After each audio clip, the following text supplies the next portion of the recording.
기도하겠습니다. 하나님 아버지, 오늘도 은혜의 자리로 저희를 불러주심을 참으로 감사드립니다.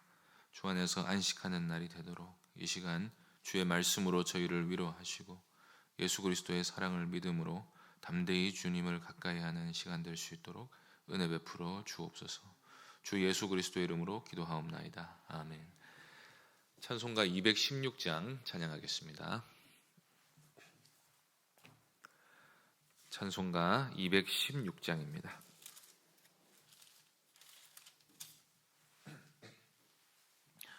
찬송가 216장 함께 찬송하겠습니다. 성자의 귀한 몸 날 위하여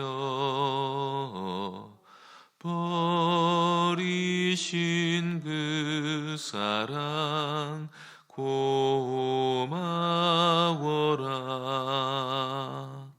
내 머리 숙여서 주님께 비는 말 나 무엇 주님께 바치리까.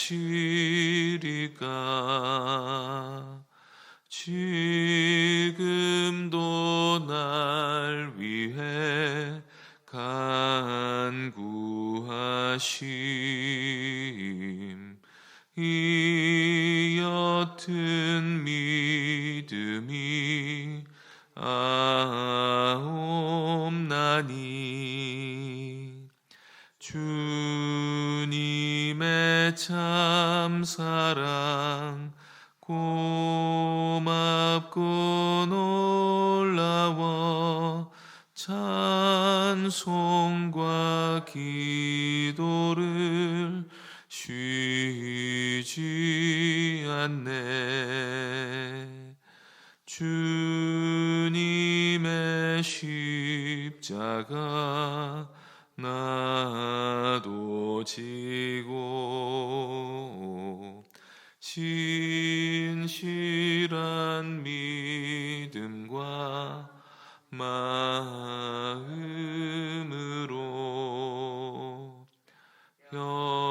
형제의 사랑과 친절한 위로를 뉘게나 베풀게 하옵소서.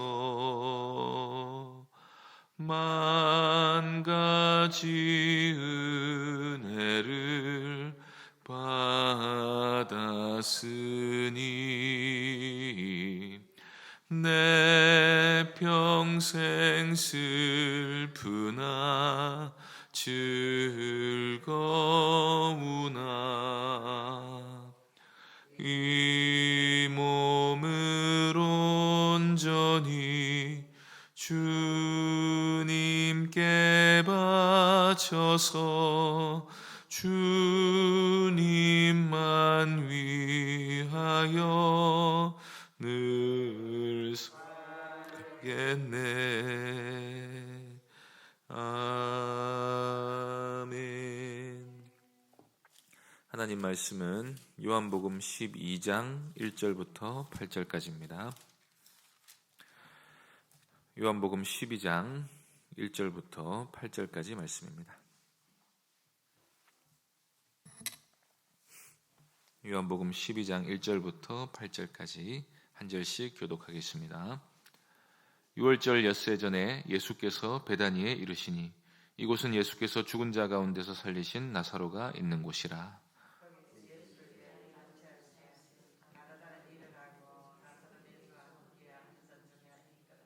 마리아는 지극히 비싼 향유 곧 순전한 나드 한 근을 가져다가 예수의 발에 붓고 자기 머리털로 그의 발을 닦으니 향유 냄새가 집에 가득하더라. 이 향유를 어찌하여 300데나리온에 팔아 가난한 자들에게 주지 아니하였느냐 하니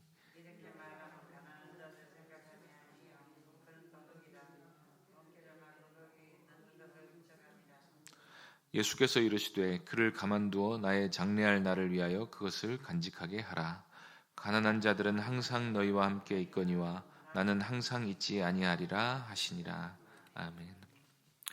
오늘 본문은 참된 예배가 무엇인지를 우리에게 보여주는 말씀입니다.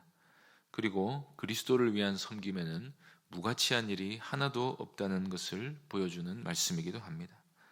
그리고 또한 그리스도를 향한 순전한 사랑보다 더 귀한 것은 없다는 것을 보여주는 말씀이기도 합니다.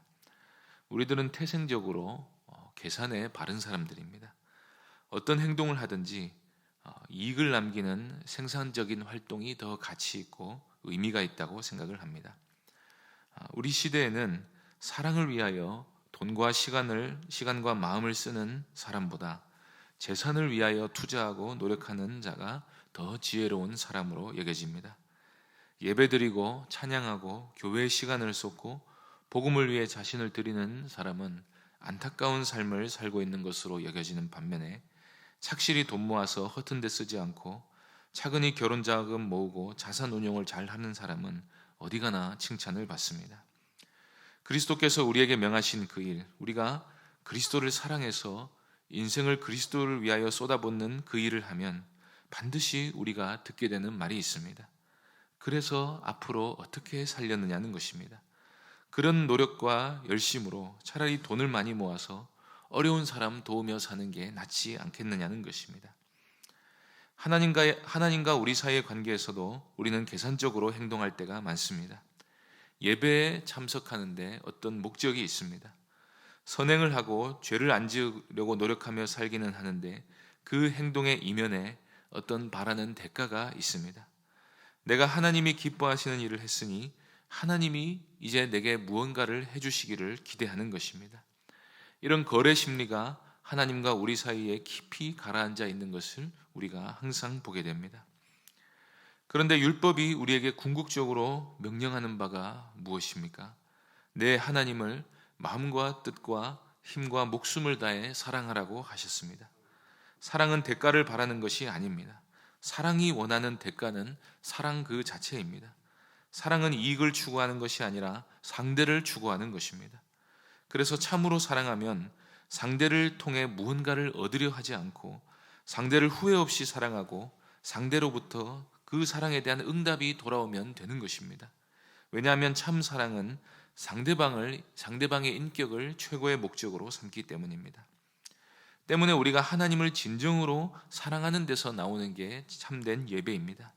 참된 예배는 하나님 그분의 영광을 알고 하나님을 진정으로 사랑하는 데서 저절로 터져 나오는 것입니다. 그것은 하나님 되심에 대한 경탄과 하나님이 우리에게 베푸신 사랑이 얼마나 큰지를 깨닫고 감사하는 데서 나오는 것입니다.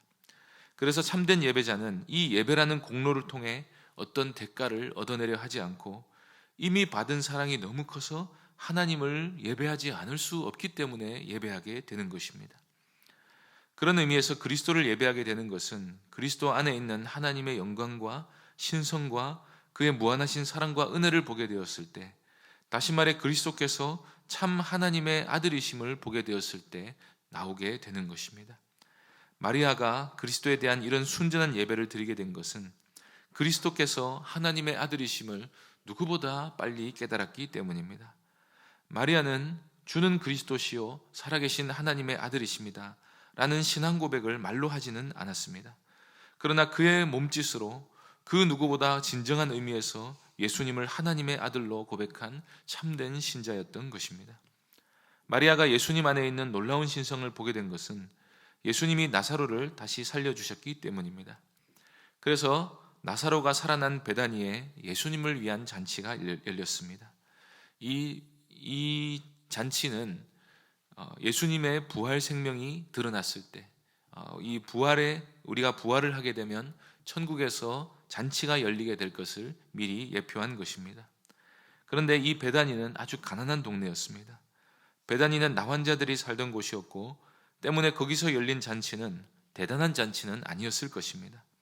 그러나 우리는 예수님이 크고 웅장한 저택에서 맛있는 음식을 먹는 것보다 예수님을 진심으로 사랑하는 사람들과 함께 낮은 자리에 있기를 원하신다는 사실을 보게 됩니다.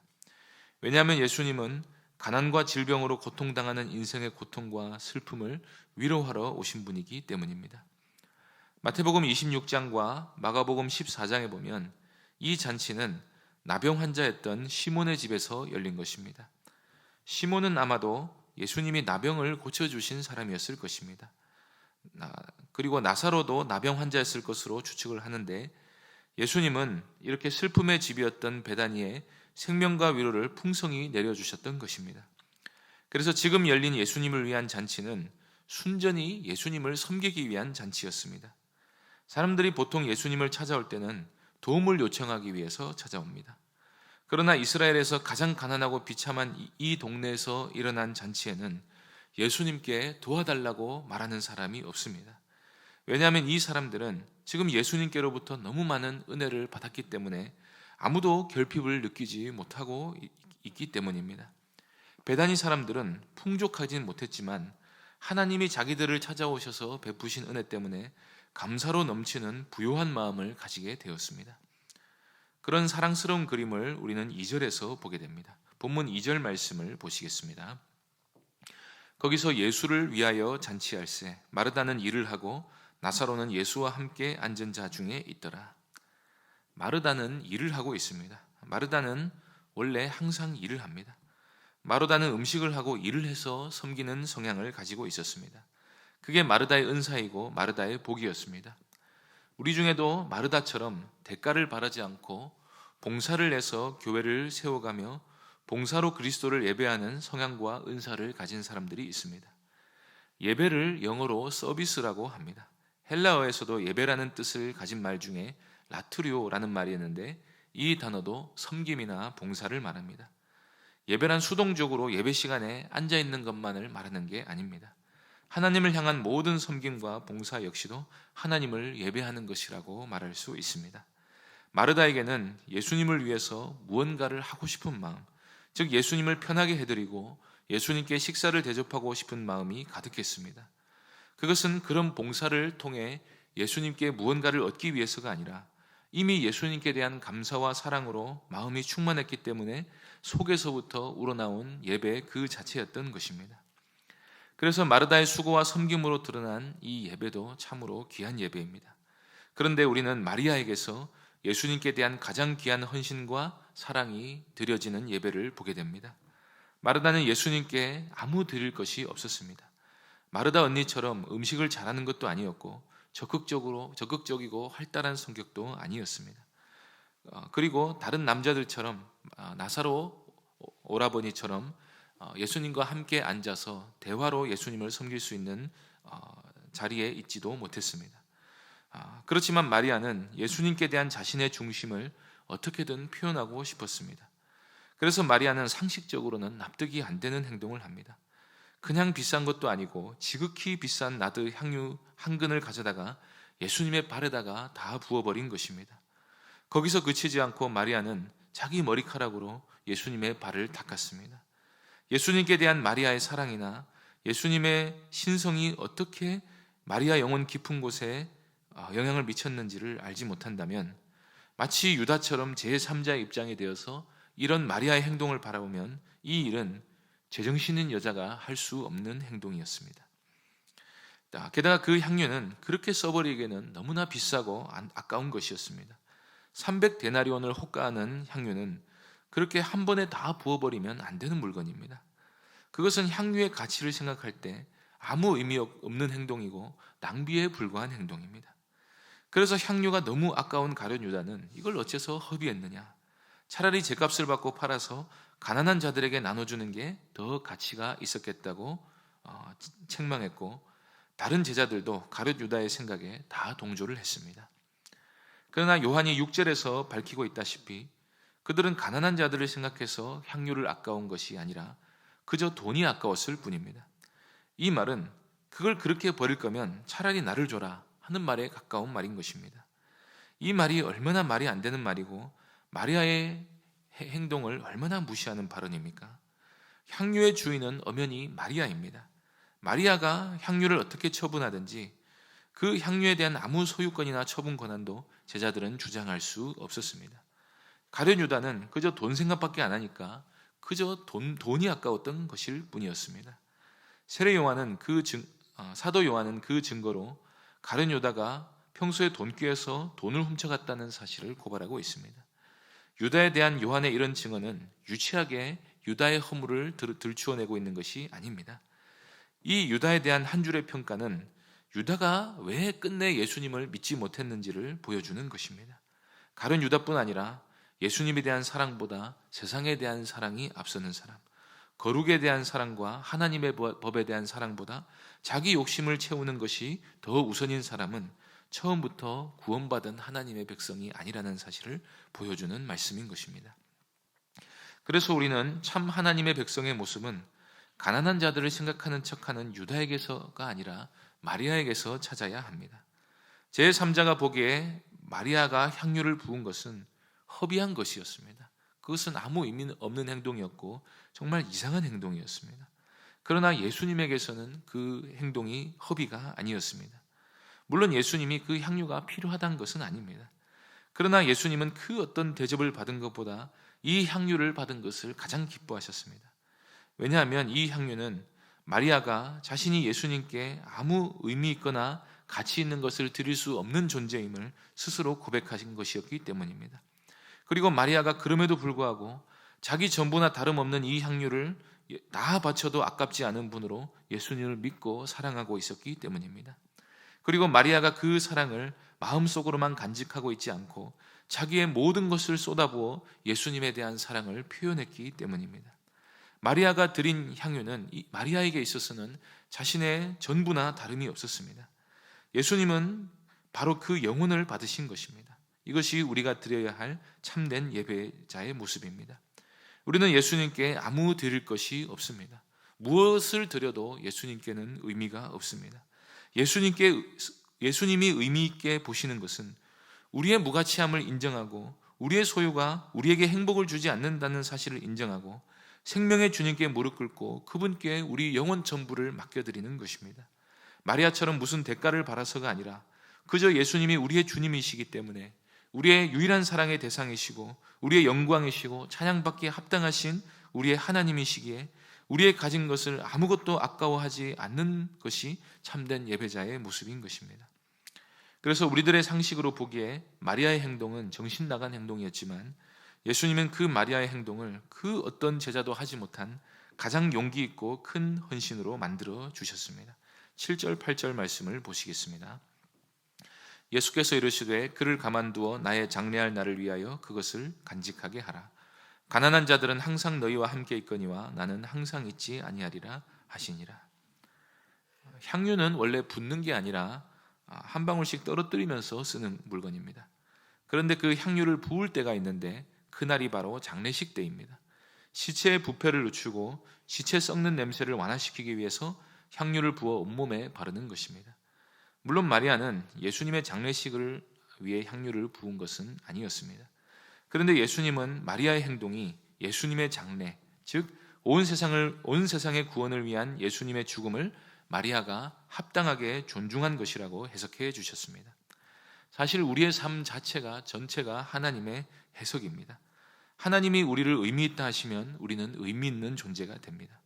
이 마리아의 정신 나간 무의미한 것처럼 보이는 행동은 예수님의 십자가 죽음에 유일하게 향유를 부어준 여성으로서 세상에서 가장 의미 있는 행동으로 해석이 되었습니다. 우리가 가치 있게 여기는 돈벌이나 세상적 성공도 하나님이 무의미하다 하시면 의미가 없는 것입니다. 그러나 우리의 무의미해 보이는 하나님에 대한 사랑의 표현을 하나님이 의미 있다 하시면 그것은 영원한 의미가 있게 되는 것입니다. 심지어 예수님은 가난한 자들을 돕는 일보다 예수님께 향유를 다 부어버리는 게 더 의미 있다고 말씀하셨습니다. 왜냐하면 예수님이 이 땅에 계실 때 예수님의 몸에 향유를 부을 수 있는 기회가 이제는 없기 때문입니다. 온 세상을 다 합쳐도 예수님의 피 한 방울보다 더 가치 있지 않습니다. 우리는 하나님을 우리의 온 존재를 걸어 사랑해야 하는 존재로 지음을 받은 사람들입니다. 그러므로 우리가 하나님께 대한 믿음과 사랑으로 충만해져서 우리 영혼 전부를 하나님께 드릴 수 있는 진정한 예배를 드리는 주의 자녀들 될 수 있기를 간절히 바랍니다.